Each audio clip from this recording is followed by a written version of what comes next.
Today we'll be doing the last two topics of our fourth chapter, that is Maldives and Bhutan. Okay. Now, where is Maldives? Come on, let's find it out. Now, this is a satellite view of Asia. All right. And I'm zooming in for us to let us have a closer view of Maldives. See over here, you can see Sri Lanka over here and India over here. Now, this is the area where we need to focus. Now, this is Maldives, okay? So, it is situated in the Arabian Sea of Indian Ocean, all right? Now, if you look over here, see, it does look like a garland. Now, Maldives means garland of islands, all right? And it has been rightly named, as you can clearly see over here, it does look like a garland. So, this actually is Maldives, okay? See. Okay. Here we have the map of Maldives. Now, just so you know, Maldives is the smallest Asian country and the least populated nation. All right. Now, in order to understand Maldives better, let us just have a look at its historical background. Now, Maldives for a very long period of time was under Sultanate rule. It then became a British protectorate state in 1887. Now, what's a protectorate state? Protectorate state means whereby Maldives, they enjoy autonomy to a certain extent, but then the external matters were managed or were controlled by the Britishers. So they did not have the sovereignty, all right? And then in 1965, Maldives became independent from the British government. Now, we have to keep it in our mind that Maldives became republic twice or for two times. The first time was in 1953 when Maldives was already under the British government rule. All right. So in 1953, when Maldives became the first republic, at that period of time, the president of Maldives was Mohammed Nasheed, who ruled for 244 days only because the republic couldn't stay for long, and then Sultanate continued to rule for 3 more years. All right. And then in 1968, following a referendum, Maldives became republic again. So they adopted presidential form of government, but then the election for the president was done in an indirect way or was done indirectly. The Majlis or the parliament, they first elected the president, which was later followed by a national referendum. Okay, so this single candidate system, it favored the incumbent or the current president or a president's chosen successor. So, as I told you before, the Second Republic of Maldives started from 1968, right? And during that time, the first president of the Second Republic was Mr. Ibrahim Nasir. So he is the first president of the Second Republic and the second president of Maldives in general. All right. So he was elected for 2 consecutive terms. Now, when Parliament nominated him for the third time, if you remember, I just told you that presidents were nominated by Majlis or the Parliament members. Okay. So when he was nominated for the third term by the Majlis or the Parliament, he rejected it and then he peacefully transferred his powers to Gayoom and then he fled to Singapore. Okay. Now, Abdul Gayoom or Maroon Abdul Gayoom, his era becomes important. Okay. Now, this Mamoon, he was an authoritarian and oppressive ruler who ruled Maldives for 30 long years, and he was the Asia's longest serving political leader. Okay. So during his time, as soon as he assumed office, he appointed people on the basis of personal ties or political debts to important government positions such as judges. Okay, so this led to corrupt government. His government was also known for human rights abuses, widespread drug abuse problems, and corruption. Now, Gayoom, during his time, he faced 3 different coups. However, the 2 coups are not really considered important. Now, the third coup was attempted by the People's Liberation of Tamil Eelam. It was a mercenary attack on Maldives to overthrow Gayoom, which was done in 1988. All right. So this plot, or the People's Liberation of Tamil Eelam, was a section which was formed out of LTTE, which we have done earlier under Sri Lanka. So facing the danger, Gayoom sought help from different countries. Of course, Indian government agreed, and under Operation Cactus, the coup was toppled by the Indian military force. You'll do this again in India's relationship with Maldives. Okay. Now, in 2003, this is important, a huge democratic protest or an anti-government riots broke out in Male against Gayoom's rule. Male is the capital city of Maldives. Okay. Now, the main reason behind this protest, or the reason that sparked the riot, was the death of a prisoner named Ivan Naseem, who was beaten to death by the prison guards. Okay. So, in order to control the protest, he declared emergency. He started arresting people arbitrarily, and he even shut off internet and mobile telephone services.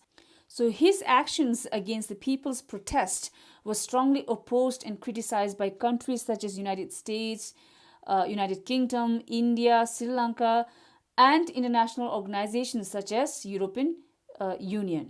Although he did agree to give certain relaxations, but it didn't help since it went back to square one all over again. And then in December 2004, tsunami hit and devastated Maldives.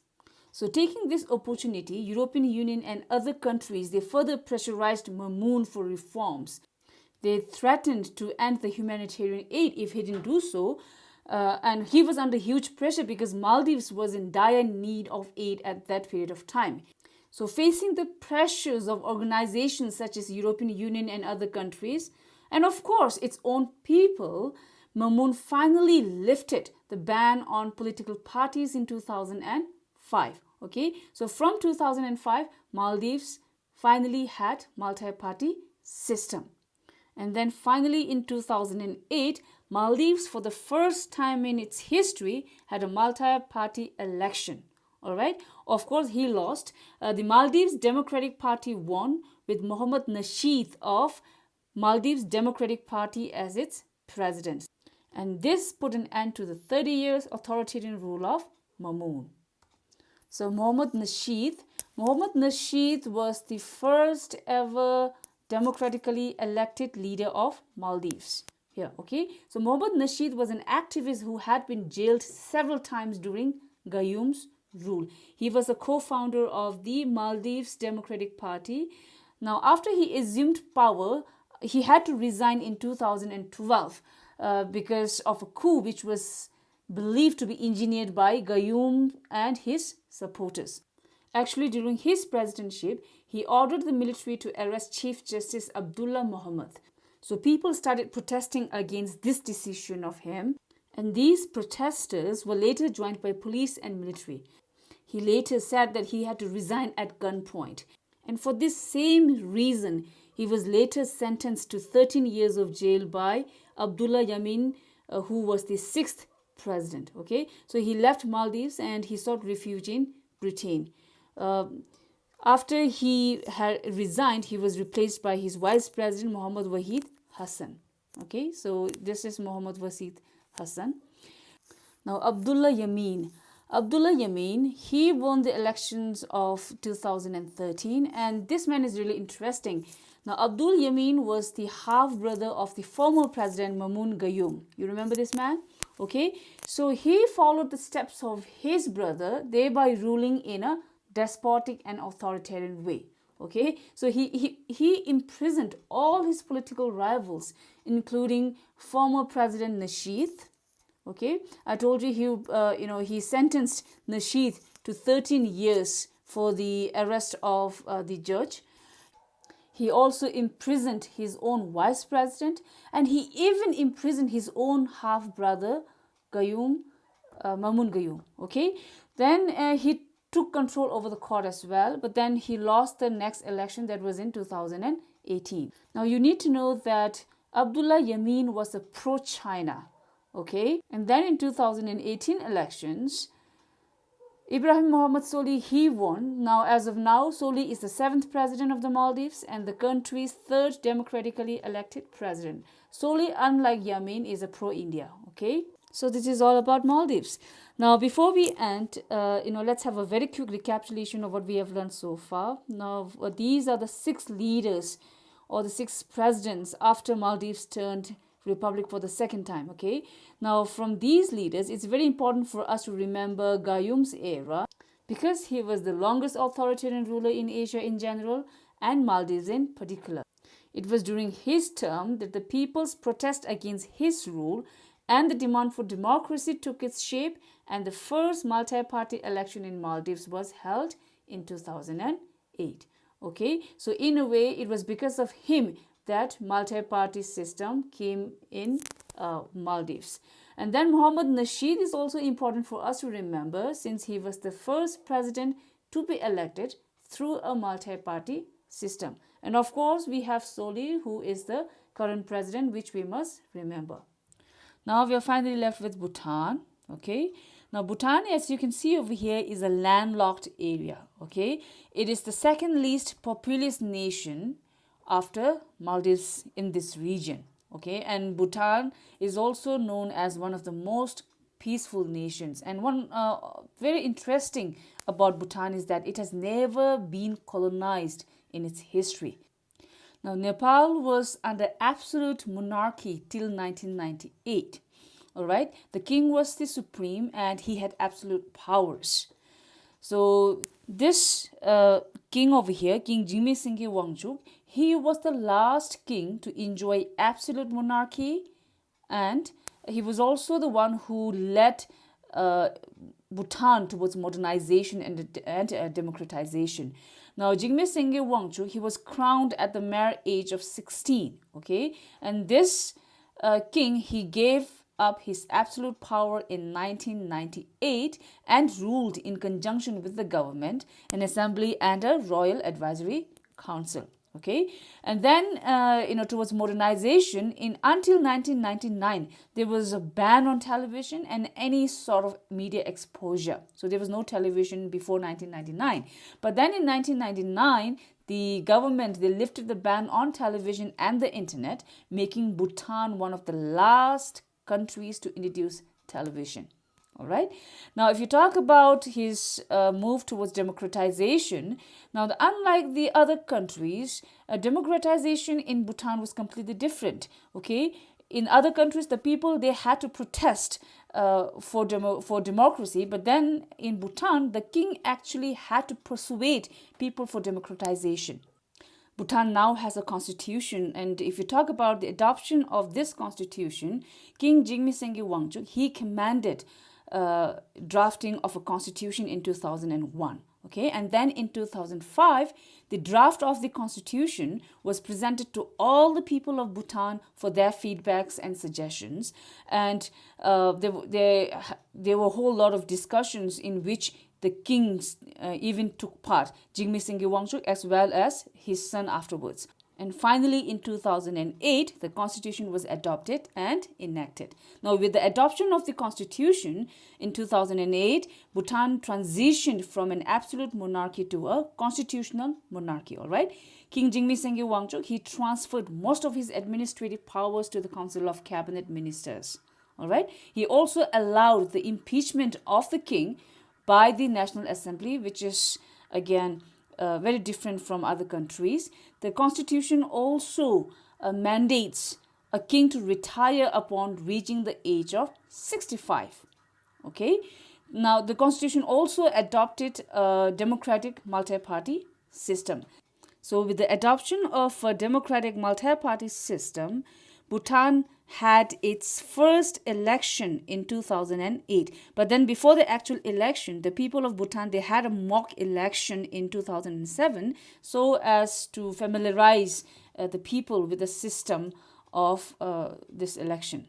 So this king, King Jigme Singye Wangchuk, he holds a very special and important place in the history of Bhutan towards its modernization and democratization. Okay, it was because of King Jigme Singye Wangchuk that Bhutan moved from absolute monarchy to constitutional monarchy.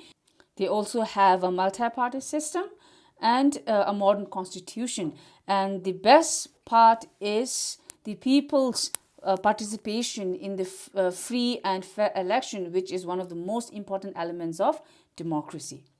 King Jigme Singye Wangchuk, he abdicated his throne in favor of his eldest son, Jigme Kesar Namgyal Wangchuk in 2006, all right?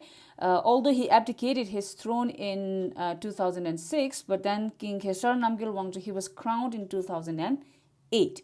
So he becomes the first king of Bhutan's constituent monarchy.